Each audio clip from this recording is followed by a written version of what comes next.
रोम अपने समय का सबसे पावरफुल और प्रॉस्परस एम्पायर। एक ऐसा एम्पायर जो अपने एथिक्स, डिसिप्लिन और स्ट्रॉन्ग वैल्यूज़ के लिए जाना जाता था।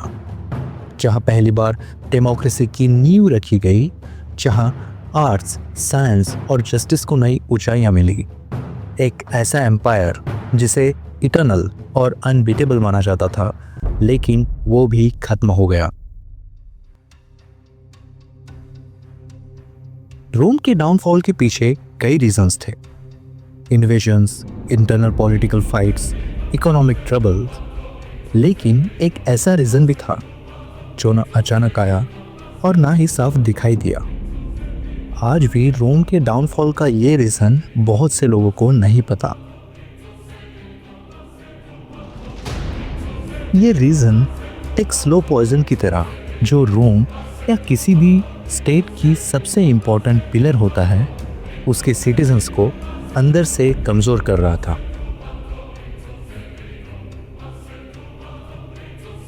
रोम की जनता जो कभी पॉलिटिक्स, साइंस और डेमोक्रेसी में अपना महत्वपूर्ण योगदान देती थी, अब अपने रिस्पॉन्सिबिलिटीज़ और ड्यूटीज़ को भूलने लगी थी। इसका नतीजा रोम का अंत।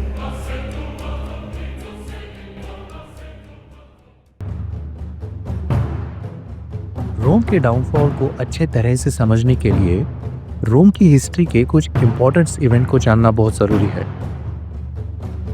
रोम की हिस्ट्री को जानना इसलिए भी ज़रूरी है क्योंकि इसके ये पहलू न सिर्फ हमारे प्रेजेंट से जुड़े हुए हैं, बल्कि हमें आने वाले खतरों को पहचानने और उनसे सीखकर बेहतर भविष्य बनाने का मौका भी देते हैं। रोम की हिस्ट्री हमारे आज के सोशल लाइफ और पॉलिटिक्स को कैसे इन्फ्लुएंस करती है, इसे समझने से पहले हमें ये जानना होगा कि रोम के डाउनफॉल की शुरुआत उसके हिस्ट्री के किस इम्पोर्टेंट चैप्टर से शुरू हुई थी। तो चलिए रोमन हिस्ट्री के उस दौर को समझते हैं जहां रोम के डाउनफॉल के बीज बोए गए थे। 2nd सेंचुरी BC रोम के लिए ये दौर एक बदलाव का दौर था। बाहर से देखने पर रोम एक इनविंसिबल पावर लग रहा था, एक सुपर पावर जिसने पूरे मेडिटेरियन एरिया पर अपना डोमिनेंस बना लिया था। 146 BC में रोम ने अपने सबसे बड़े दुश्मन कार्थेज को पूरी तरह से डिस्ट्रॉय कर दिया था। इससे अब इसे कोई सीधी चैलेंज नहीं थी और ये एक सबसे बड़ी पावर बन के उभर गया। इस जीत के साथ साथ रोम के पास बहुत बड़ी दौलत, ज़मीन और हजारों गुलामों का सप्लाई शुरू हो गया था। लेकिन जितनी तेजी से रोम की पावर बढ़ रही थी, उतनी ही तेजी से इसकी सोशल और इकोनॉमिक सिस्टम में दरारें आने लगी थी। और यहीं पर एक बहुत बड़ा चेंज आने वाला था, एक ऐसा चेंज जिससे रोम की सोसाइटल स्ट्रक्चर में इकोनॉमिक इनइक्वालिटी बढ़ने लगी थी। एक तरफ अमीर एलीट क्लास जिसके पास ज़्यादातर धन संपत्ति थी, और दूसरी तरफ साधारण नागरिक जो अपने डेली नीड्स के लिए हमेशा स्ट्रगल कर रहे थे। और यही बढ़ती इनइक्वालिटी आगे चलकर सोशल अनरेस्ट और पॉलिटिकल इंस्टेबिलिटी की सबसे बड़ी वजह बनी। पेट्रिशियंस ये वो लोग थे जो रोम के सबसे पुराने और सबसे अमीर परिवारों में से आते थे। ये लोग राजा के समय से ही सत्ता में थे, और जब रोम ने 509 ईसा पूर्व में अपना आखिरी राजा हटाया और गणराज्य की स्थापना की, तभी इन्हीं इलीट लोगों ने सीनेट और दूसरे राजनीतिक संस्थाओं में अपना अधिकार बनाए रखा। वही दूसरी तरफ थे प्लेबियंस, साधारण लोग। इनमें किसान, सैनिक, कारागिर, व्यापारी और मजदूर शामिल थे।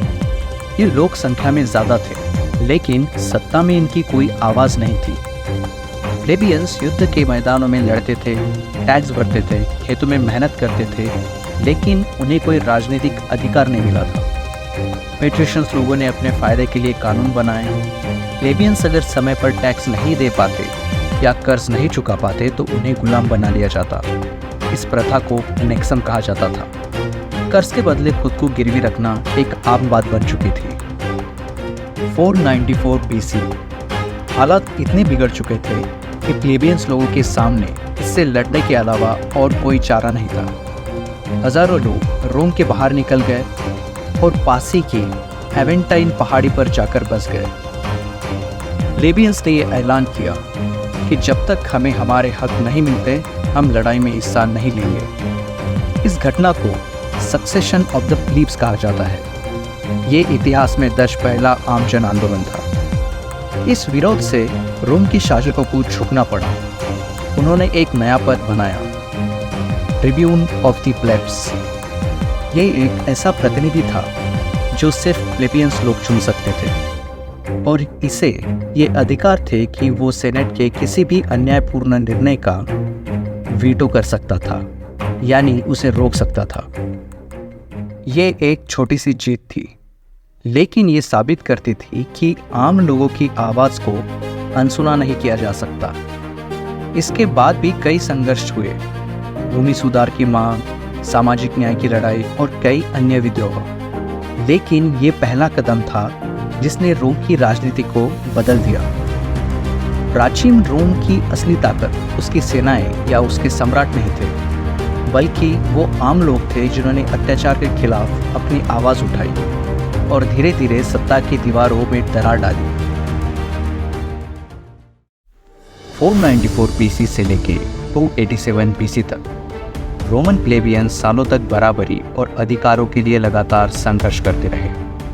इस संघर्ष में उन्होंने कई बड़ी जीत हासिल की, जैसे ट्रिब्यून चुनने का अधिकार, लिखे हुए कानून, ऊंचे पदों तक पहुंच और यहाँ तक कि अपनी सभाओं के सभी डिसीजन सभी पर लागू करने का अधिकार।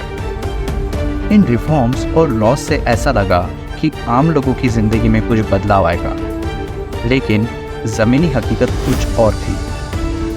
जिन लोगों को सत्ता और संपत्ति जन्म से ही बिना किसी मेहनत और संघर्ष से मिली हो, वो लोग कभी इसे अपने हाथों से नहीं जाने देंगे। और इसी पावर को अपने पास रखने के लिए पेट्रिशियंस ने कई रणनीतियां अपनाई, जैसे इलेक्शंस में हेराफेरी।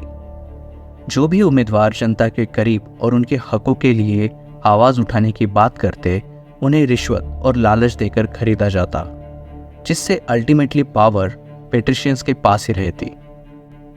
जो कानून पेट्रिशियंस के हितों के खिलाफ होते, उन कानूनों को पलटने के लिए सेनेट की पावर्स का मिसयूज किया जाता, या मिसयूज ऑफ जस्टिटियम।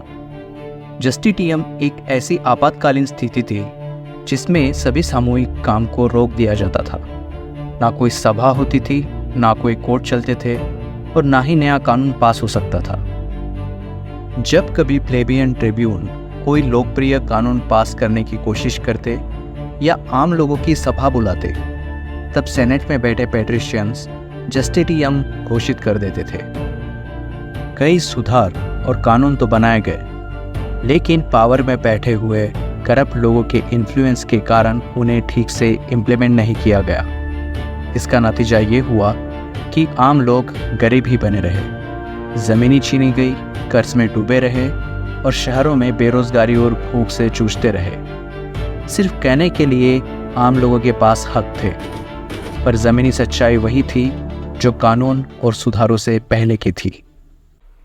ग्रैकी ब्रदर्स टाइबेरियस और गायस रोमन गणराज्य के पहले सबसे बड़े जनपक्षीय नेता थे, जिन्होंने आम लोगों के हक के लिए आवाज़ उठाई।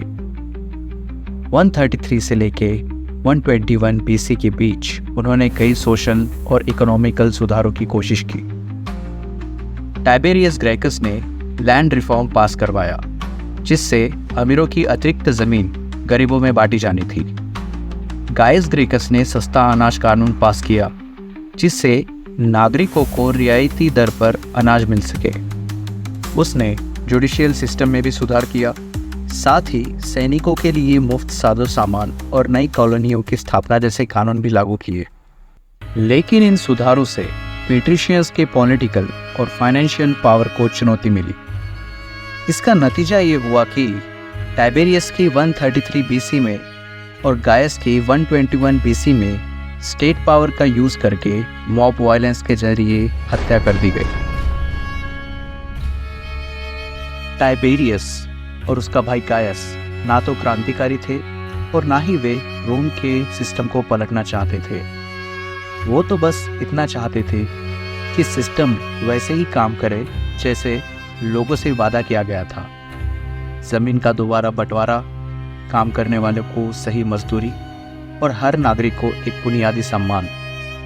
असल में वो ये चाहते थे कि रोम के डेमोक्रेटिक आइडियल्स सिर्फ किताबों में ना रहे, बल्कि सचमुच लोगों की जिंदगी बदले।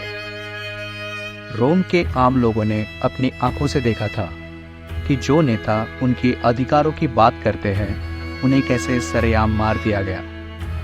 वो लोग जिनका भरोसा न्याय व्यवस्था और सिस्टम पे था, वो भरोसा अब टूट चुका था। ग्रैकी भाइयों की हत्या से पावर में बैठे हुए करप्ट रूलर्स ने ये साफ बता दिया था कि चाहे कितने भी लॉ या रिफॉर्म्स क्यों ना बने, पर अगर इस बदलाव से उन्हें खतरा होता है तो वो किसी भी हद तक जा सकते हैं। जब बदलाव के सभी रास्ते बंद हो गए तो रोम के लोगों ने उम्मीद खो दी और रोम का नागरिक होने का एहसास भी। प्लेबियंस ने अब धीरे धीरे बेहतर कल की उम्मीद खो दी थी और इस उम्मीद के साथ साथ उन्होंने खो दिया था भरोसा। कोई भी सोसाइटी या कोई नेशन तब तक चलता है जब तक लोग उस पर, उसके सिस्टम पर भरोसा करते हैं, लेकिन जब ये भरोसा टूट जाता है तो वो समाज या देश का बिखरना तय है। और इसका सबसे ज़्यादा नुकसान उन्हीं लोगों को होता है जो इस सिस्टम के ऊपर बैठे होते हैं। रोम में हालात और बिगड़ते गए। हजारों लोग जो ज़मीन से बेदखल हो चुके थे और रोजगार की तलाश में थे, रोम में आकर बसने लगे। रोम के आम लोग, जिसमें बहुत से बेघर और गरीब थे, रोजगार और अपने कानूनी अधिकार ना मिलने से निराश थे। इसी निराशा के साथ उन लोगों ने आक्रोश और गुस्सा था, क्योंकि उनके अधिकारों के लिए लड़ने वाले नेताओं और उनके साथियों को पेट्रिशियंस ने मार डाला था। इस गुस्साई भीड़ की आबादी रोम में दिन ब दिन बढ़ती जा रही थी। इन लोगों को 2 वक्त का खाना मिलना भी मुश्किल था और दूसरी तरफ चुनिंदा पेट्रिशियंस जो रोम में ऐशो आराम से जिंदगी बसर कर रहे थे। रोम की ये भीड़ किसी धधकते हुए ज्वालामुखी से कम नहीं थी जो कभी भी फट सकता था। पेट्रिशियंस और रोम के पावर में बैठे हुए लोग ये जानते थे कि अगर ये भीड़ बेकाबू हो गई तो इसे सबसे पहले उनका ही नुकसान होगा। पेट्रिशियंस के सामने अब एक बड़ी चुनौती थी कि बिना अपनी सत्ता या संपत्ति गंवाए और बिना प्लेबियंस की समस्या का हल किए इस खतरनाक होती भीड़ को कैसे शांत करे।